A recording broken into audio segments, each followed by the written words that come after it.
Lutja është një gjendje prezente e mirënjohjes. Nuk është një kërkesë. Çfarë ndodh? Dhe si e praktikon gabim? Zakonisht njerëzit kërkojnë, o Zot, më jep këtë, më jep atë që nuk e kam. Ja kanë mendjen gjithmonë të gjërat që nuk e kanë. Edhe shpesh herë ato nuk realizohen. Pse? Sepse po praktikon gabim lutjen. Lutja është një gjendje prezente e mirënjohjes. Si funksionon? Ka 3 hapa.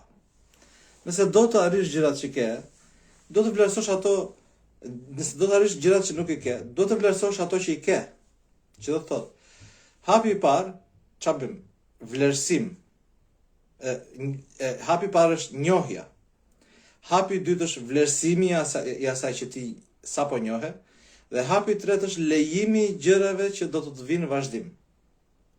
Pra hapi i parë, që është njohja, çfarë bën me veten tënde?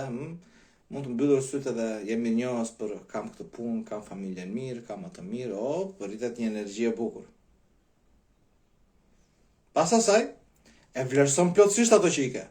Sa mirë që i kam këto, ndihesh mirë, falenderon veten, falenderon gjithçka, natyrën, jetën, si funksionon gjithçka.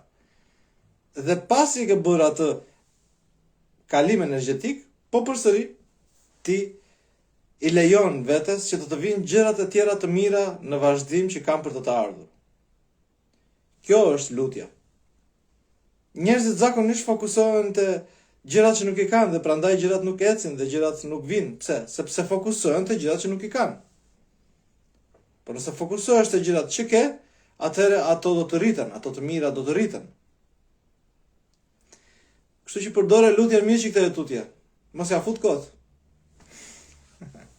Ditë në mirë.